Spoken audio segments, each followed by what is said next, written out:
guys, j'espère que vous allez bien. Bienvenue chez Ladwa It's About Everything. Actuellement, on va parler d'un événement qui est arrivé. Cet événement qui est arrivé, c'est déplorable. Donc, c'est un couple de nouvelles arrivants aux États-Unis. Donc, ils se mettent, en arrivant, j'imagine qu'ils se mettent rapidement dans la routine des choses, mais ils oublient que les États-Unis, c'est pas comme au bled, c'est pas au pays. On n'est plus en Haïti. Il y a certains règlements et donc les conséquences de se retrouver à conduire sans ta licence, sans tes assurances, peut t'amener loin. Mais on y va sur sûr. En même temps, ça va nous rappeler de faire attention. Et si on arrive dans un endroit et il y a des règles, on n'a pas le choix de suivre les règles. Et c'est pas pour rien que les règles sont là.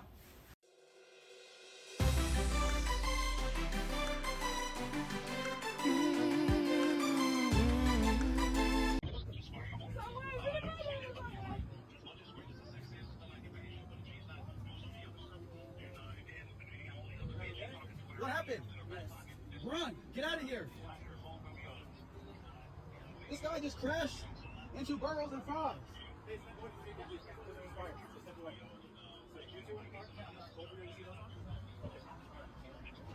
Hold the phone.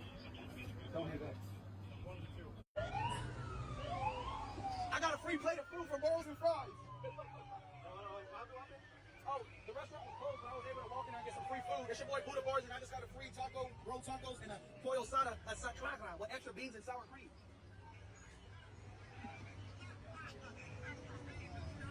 Now look, I got a free plate of food.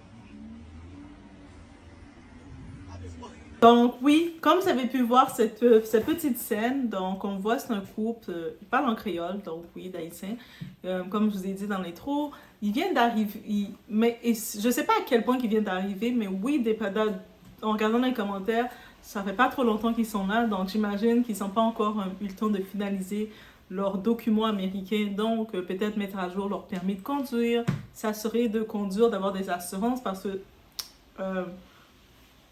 en Amérique ou n'importe où dans les pays qui ont certaines règles et qui pas juste avoir des règles mais qu'ils appliquent des règles, c'est pas pour rien les règles. Et aux États-Unis surtout d'avoir des assurances c'est primordial parce que sinon très rapidement tu fais une bêtise ou quelque chose arrive mais tu te retrouves dans le rouge. Et là c'est ça qui les arrive parce que déjà ils ont une double peine. Un, parce qu'ils conduisaient. C'est rien, on va dire, mes doigts, c'est rien de conduire aux États-Unis. Mais le truc, c'est qu'ils ont fait le choix de conduire sans permis. Ils n'avaient pas leur permis américain. Mais ils ont quand même décidé de conduire. Donc, c'est un choix. Est-ce qu'on va dire, mais c'est pas de leur faute, ils ne savaient pas? Non. Même quand tu es au pays, même quand tu es au bled, tu sais que tu ne peux pas le faire, mais sauf que le fait qu'il y a moins de contrôle, tu le fais. Mais là, tu quittes le pays, tu arrives aux États-Unis, qui était ton pays de rêve, et puis tu viens d'arriver. La première chose que tu trouves à faire, c'est de te comporter de la même façon que tu te comportais au pays. Il faut que ça fasse du sens quelque part. Et puis ça doit tenir de leçon. J'ai décidé de partager cet événement parce que oui, ça doit tenir de leçon. On ne peut pas faire ça. Donc, vous étiez au bled, vous étiez au pays, vous avez vu le fonctionnement du pays, vous avez vu les faiblesses du pays, vous avez décidé de dire, mon pays de rêve, c'est les États-Unis. Vous avez l'opportunité de quitter le pays pour aller aux États-Unis. Donc maintenant, vous voyez le fonctionnement américain, ça vient avec des règlements.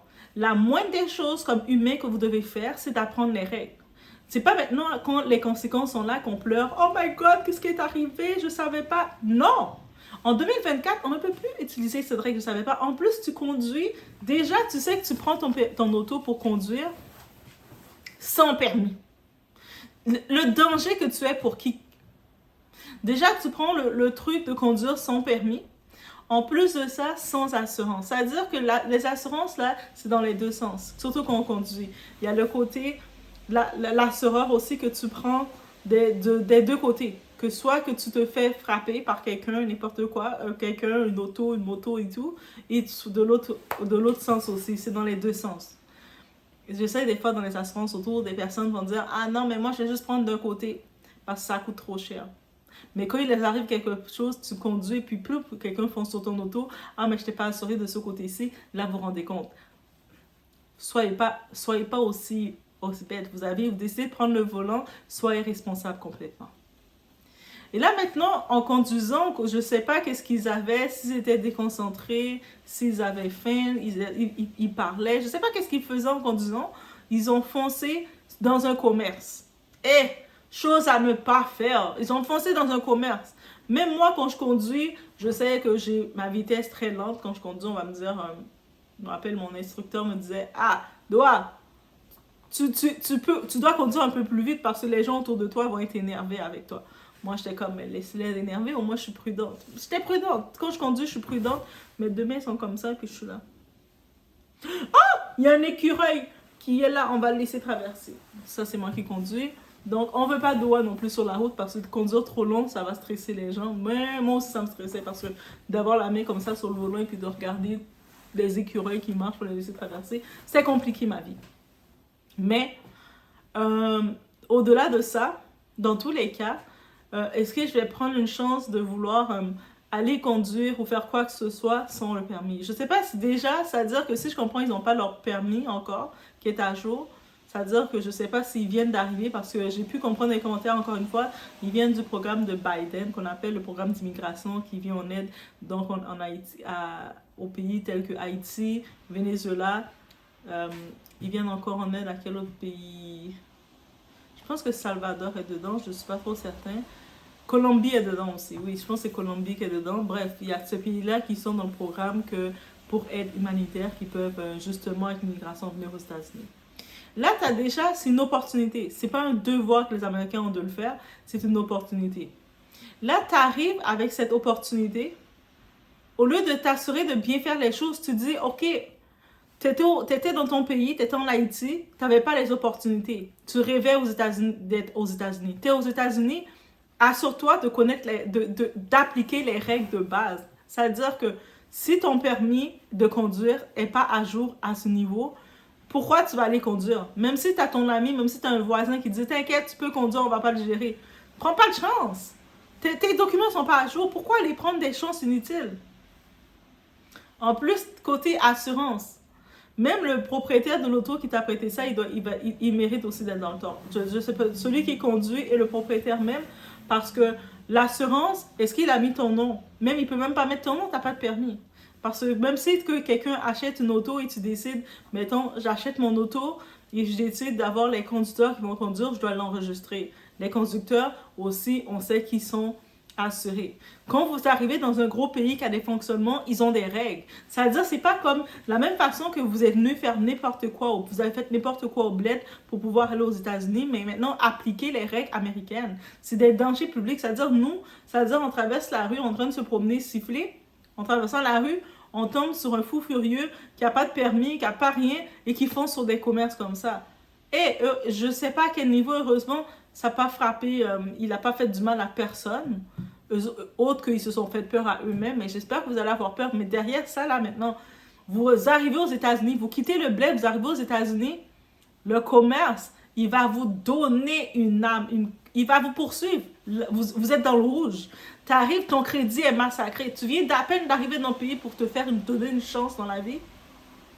Toi, qu'est-ce que tu as trouvé à faire? De faire des décisions bêtes, sans réflexion, des décisions bêtes à tous les niveaux, c'est bête. Je peux même pas essayer de concevoir que eux autres, ils se sont dit, parce qu'il n'y a pas un pour attraper l'autre. On voit la femme qui est couchée, qui est traumatisée, parce qu'elle a eu un choc, mais il n'y a pas un pour attraper l'autre. Quand tu as vu ton bozo de mari qui conduisait, et tu sais qu'il n'a pas de permis, il n'a pas rien, tu n'étais pas capable comme femme d'amener un peu de logique dans sa vie. Si vous êtes avec un homme, vous ne pouvez pas amener de la logique, ça aussi c'est un problème. Bref, dans tous les cas, qu'est-ce qu'on peut retenir? Oui, on doit retenir quelque chose. On doit retenir quelque chose, chaque action a des responsabilités. Donc, il y a rendu à un certain moment, je peux comprendre qu'on a 16, 17, 18, 19 ans. On peut être un petit peu naïf et faire des actions sans penser aux conséquences. Mais quand on est un adulte, on est arrivé dans le pays pas comme un enfant. On le voit clairement, ce sont des adultes. Donc, vous arrivez dans le pays, vous avez une seconde chance, ou peu importe le nombre de chances que vous avez eues, vous êtes maintenant aux États-Unis. On sait combien d'Haïtiens, leur rêve, c'est d'être aux États-Unis. Eux autres, ils restent, ils sont en Haïti, ils respirent plus, ils mangent plus parce qu'ils voient les États-Unis dans leurs rêves. Là, maintenant, tu es aux États-Unis. Tu es dans ce pays de tes rêves. Oui, oui, oui. Pour beaucoup de monde, les États-Unis, c'est le pays de leurs rêves. Là maintenant, la moindre des choses quand tu es dans ce pays, c'est d'avoir un minimum de recherche, un minimum de compréhension sur ce pays et de suivre des règles à appliquer. Donc oui, tu sais que dans ton pays que tu n'as pas aimé, parce que tu n'aimais pas ton pays, tu n'aimais pas le bled, avec toute la situation qu'il y a dans la capitale à Port-au-Prince, on peut comprendre que beaucoup de monde fuit ça. Maintenant, tu te dis, ok, je sais que dans mon pays, actuellement que j'ai fui, j'ai quitté, mais il y a des règles. Il y a pas de règles. Le monde, ils n'ont pas de permis, ils peuvent conduire, prendre la route, et quelqu'un peut frapper quelqu'un, et puis il n'y a pas nécessairement de suivi d'assurance et rien du tout. Paf. Mais regarde qu'est-ce qui arrive. C'est un pays qui est dans le désordre parce que le monde ne respecte pas les règles. Mais là, tu arrives dans un autre pays que tu vois, c'est aussi grand que ça, il y a autant de règles que ça. Tu peux plus te permettre de faire ça. Il n'y a pas de raison. Et en plus, ils conduisent dans le terrain qu'ils ne sont pas habitués à la route américaine.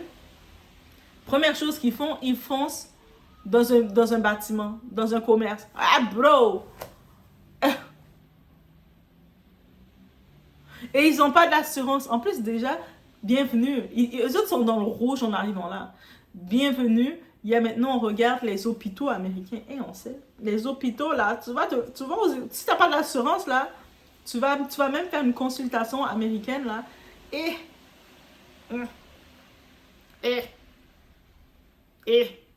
C'est pour ça qu'il y a tant de gens qui restent et qui sont en train de. Qui vont pas qui vont pas se vérifier, faire leur bilan de santé parce que ça coûte cher. Mais c'est ça.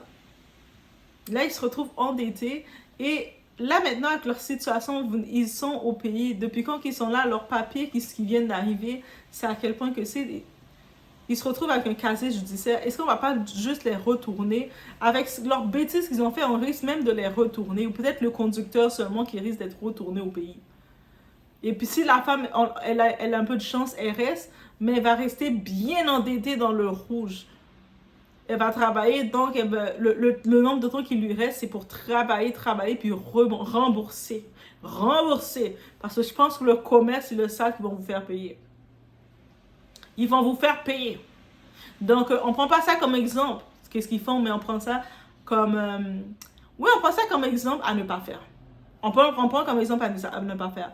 Donc, pour ceux, vous venez d'arriver dans un pays, que ce soit la France, que ce soit dans les pays européens, que ce soit aux États-Unis, que ce soit au Canada, peu importe où. Vous avez quitté chez vous, vous arrivez dans un autre pays, conformez-vous. Apprenez les règles. Même si vous étiez dans votre pays, vous faisiez un peu n'importe quoi, mais si vous n'êtes plus dans votre pays, vous avez quitté votre pays, parce que de faire n'importe quoi ne vous a rien apporté. Donc, suivez les règles, parce que si vous ne suivez pas les règles, vous êtes dans le rouge. Donc, c'est juste ça que je voulais dire face à tout ça. Laissez-moi savoir ce que vous en pensez. On fait attention à soi.